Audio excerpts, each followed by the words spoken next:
everyone, guess he's back. You know what it is, it's Kamish, back here with week 6 previews, coming a little late to you. Just been super busy with work and all that, but you know, I'm going to have some brief stories here for each game, but let's just get right into it. First one, huge matchup, you got Sean and Haha Dicks taking on Ryan and Deuce Bombers. You know, Sean 3-2, Deuce Bombers 2-3. Deuce Bombers made the trade to get Simeon to at least have a quarterback. You know, last year Deuce Bombers destroyed Sean by 120 points when they met. You know, for both teams, the storyline's this. For Sean, it's time for you to prove, like, hey, you're not a pretender, you're not mediocre, and this is a huge game against Ryan and Deuce Bombers, a team that was 13-1 last year. And now, obviously, looking like he's desperate for survival, trying to make those trades. The other storyline on this, too, does Shady McCoy come back to haunt Ryan and Deuce Bombers in the trade? So that one should be interesting to watch, and we'll be keeping our eye on that one. The next one, we got Mark, new owner this year, LOC Commander, sitting in the 18th hole at 1-4, taking on Gwevin and Monsters of the Midway at 4-1. You know, Gwevin, you were talking about injuries last week. I think we're all feeling the pain of injuries. It's definitely, it hurts and it tests the depth, right? What's your knowledge? What's your football knowledge? Who's in? Who's out? You know, this is a big game for both teams. I mean, Gwevin, obviously, you see the West Division. It's competitive, and you got to keep winning to keep pace. And for Mark, you're desperate right now. You need to start winning. Joshua kind of showed you didn't dress Vinatieri. It kind of cost you a victory there. So just goes to show you how important it is still to dress certain players in certain weeks, and sometimes weeks come back to burn you. So we'll be keeping an eye on that one. Next up, we got South Division battle. It's Danny and Alright taking on Luke and Too Good for a Name. You know, again, two new owners. Danny, though, 0-5, only winless team. Not looking good for you. You know, I do see that you are active, though, at times. And obviously, if you fall to Tier 2, hopefully you'll have a spot in Tier 2 and you'll make your way back up here as quickly as possible, if that's the case. And then for Luke, dude, I gotta give you respect. You took over the 20th place team from last year, and here you are. You're contending for a playoff spot. You're healthy now. You got Tom Terrific. You got Le'Veon Bell, and I think Luke has announced himself in this league, and I think it's good to see. I want the competition in the South Division, and really looking forward to seeing how Luke fares not only this year but years to come. Next up, we got two original owners, Lucas and Green Lightning, coming off a tough loss to Deuce Bombers. We'll take on Steven and US1. These teams have met once before. It was last year. Lucas beat Steven by, looks like, almost 60 points.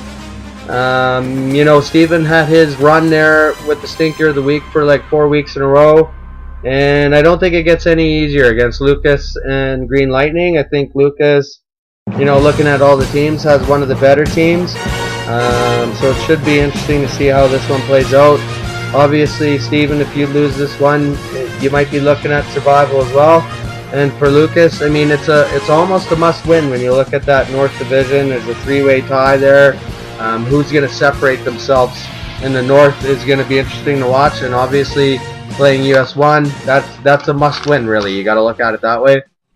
Next up, we got Brandon and Chronic Deflator taking on Ron and Steel Curtain. Again, two new owners. Brandon took over a much better team than Ron did. I would have to say, though, Ron gets the vote for Hard Luck Team of the Year. Look at the points for. He's right. You know, he's one of the better teams for points for, but unfortunately sitting at 1-4. But that being said, Ron, you are still above the 18th plateau. So I think, you know, looking at your ownership, I think you will get better. You just got to keep grinding, like I say. And for Brandon and Chronic Deflator, you know, you're only a game behind the commission in that South Division. So you're taking on a 1-4 team.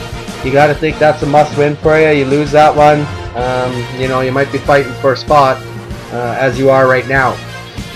Next up, North Division battle, big one. Milan, used to be Toronto Turnaround, it's the 6 now, taking on Mike and the CDC. These teams have met twice before, obviously. In 2015, last year, it was Mike that destroyed Milan in Week 1. whereas in 2014 it was Milan that destroyed Mike. So really what it comes down to for these two teams is it's the rubber match in this one, and it should be interesting to see who comes out on top. I think, Mike, if you lose this one, you could be fighting for your playoff life, or actually your survival, really. Whereas with Milan, you know, like I say, I've always kind of criticized you and said you know you're not going to do that well, and like you said, I've done it year after year, and here you are 3-2, top that North Division. So looking to defend your crown, and obviously you got to look at this one as a must-win. Next up, two original owners, Robert and Templars, taking on Chris and True North. Surprisingly, being two original owners, these two teams have never faced each other, but the stakes couldn't be higher. You look at Robert, he's at 3-2, tied with Sean for that East Division lead. He is the defending East champion, taking on a guy that has always done pretty good, and that's Chris and True North. You know, Chris, you were on the stinker last week. You rebounded, took care of Mike easily, and I think now, you know, this is a chance for both teams to kind of separate themselves, and it should be interesting to see who is the team that separates themselves in this one. This is going to be a huge game, and one that, you know, is going to be more of the interesting ones to watch. Next up, you got yours truly and the Commish taking on Krista and Storm. Again, two original owners that have never faced each other. This is the first time. You know, I think this one, when you look at it, Krista almost had Brian in the 12th man last week after all those players on the bye. That would have been a huge win for you.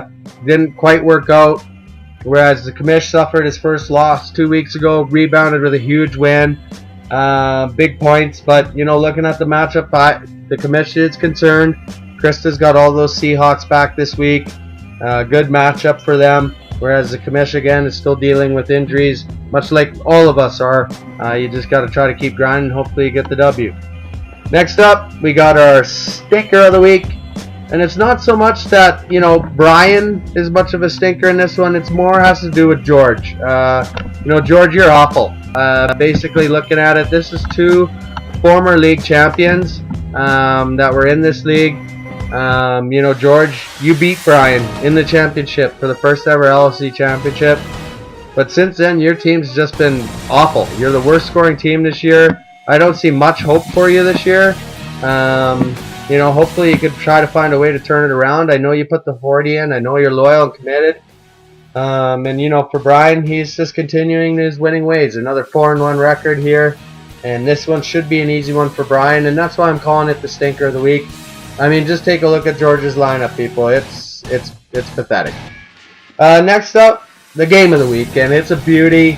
It's a West Division battle. That wild West Division. We got Suze and Fighting Geese sitting at 3-2, taking on Joshua sitting at 4-1.